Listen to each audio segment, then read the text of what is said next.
On this episode of Customer States, we have a 2004 6-liter Powerstroke with a vibration. Now, when he told me that over text, and my mind immediately went to the front end because I used to have an 04. It was a V10, not the Powerstroke, but seemed like it was constantly having front end issues. Didn't matter what part, it was always varying. It was never really the same thing, constantly, but it was always something, and that would give me vibration. So that's what I thought it was going to be in here for. However, totally unrelated. Now it does seem we did a little drive with the customer, and there did seem to be a little wobble in the front end, but very minor. Now, what was actually happening, what I believe is actually happening, is in the exhaust. Now, let me get positioned up here, and let me get the flashlight out. So, this is your downpipe. It is an aftermarket 4-inch downpipe, 2-piece with this hanger, or this bracket, not hanger. This bracket sandwiches the two pieces together, so there's no, less leak as possible. And that corner, or that nut there, that whole side, is driven right into the transpan of the truck. And his father was saying, whenever he's riding passenger seat, is he can feel it. He feels like he can feel it right in his foot. Now, this will give it exactly what he's talking about. It is a pretty good vibration. Now, on top of that, that hanger isn't doing anything. This whole rear part's floating, and it is hitting on this transfer case crossmember, and that'll also give it some vibration. But I think most of what he's talking about is up within here. So to start, we're going to loosen these two nuts and try to rotate that I keep on calling it a hanger, but we're going to rotate that bracket and see if we can take some of that vibration out. Now, if we move up top, I'll pop the hood and show you guys that when I get coming to it.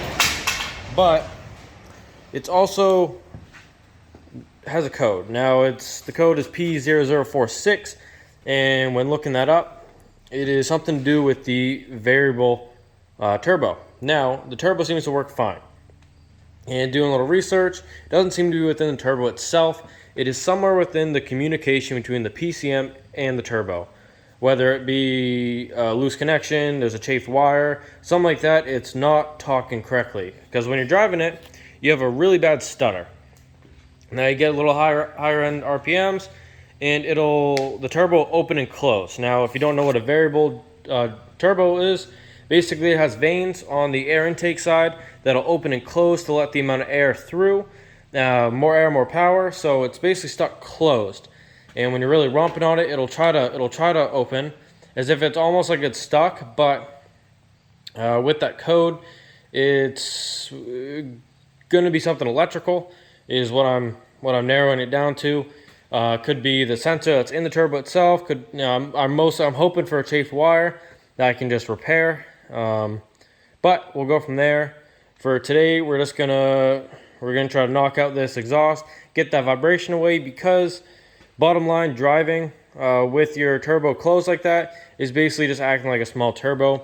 It shouldn't do any damage, especially where this is EGR deleted. You're not really worried about excess soot and all that recircling through the motor. So we're gonna go from there. But to start, we're gonna go with the exhaust and then dig into that later.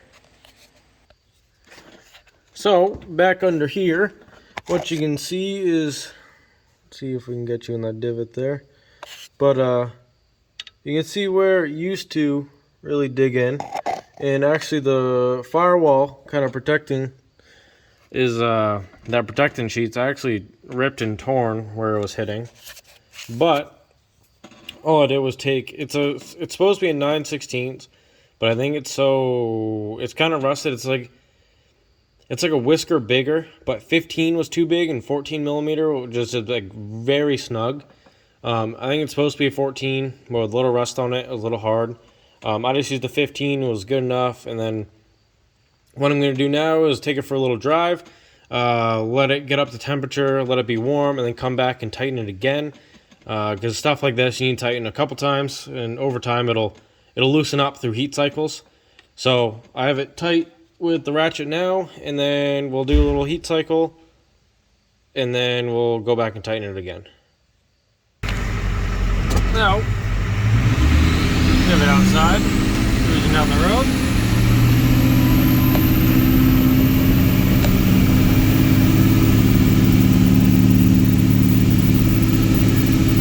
Liking the shift.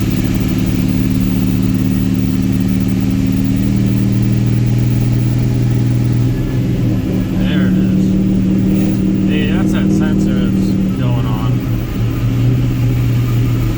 I don't know if you can hear on the phone, but it keeps coming in and out of just acting like it's trying to be cool, like it's acting like that butterfly is kind of closed. The best way I can describe it, because sometimes they hold them closed so that you can let the engine warms up faster. But you can hear it coming in and out. Wow, yep, she's open there. Now she's trying to scream up the hill.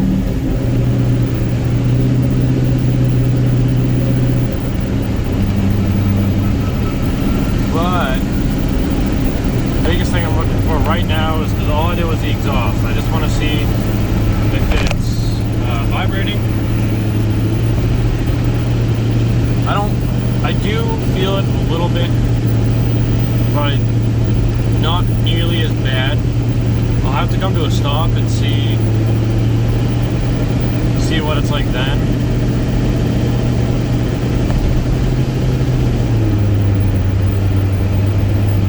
But in terms of everything going on, it seems a lot better from what it was when I was driving it before, because it was anybody that knows the feeling of just, if you can just imagine how much that your exhaust is vibrating, and then imagine that just touching your feet all the time. That's kind of the vibration you're getting. It's not like a super bad rumble, it's just kind of just something always there.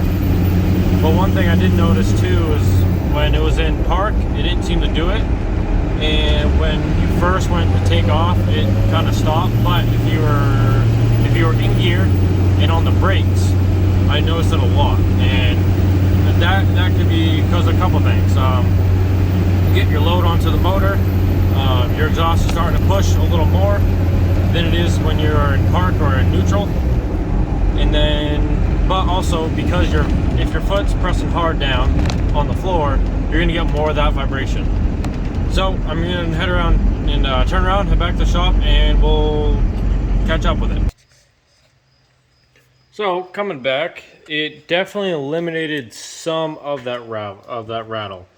Now, when you're looking at the exhaust, there's two hangers, and they actually are being in use, but not very efficiently. I'm going to talk to him about new hangers, see if we can hang it higher or get shorter leads, one or the other, to get that up off that cross member, because it does still vibrate. Now, it is not as extreme as it was. So I do think that the exhaust touching was doing some of it, but then having the kind of the after downpipe section hitting, just laying completely on that trans bracket, that will, it supposed to be metal on metal, and that transfers through the whole truck.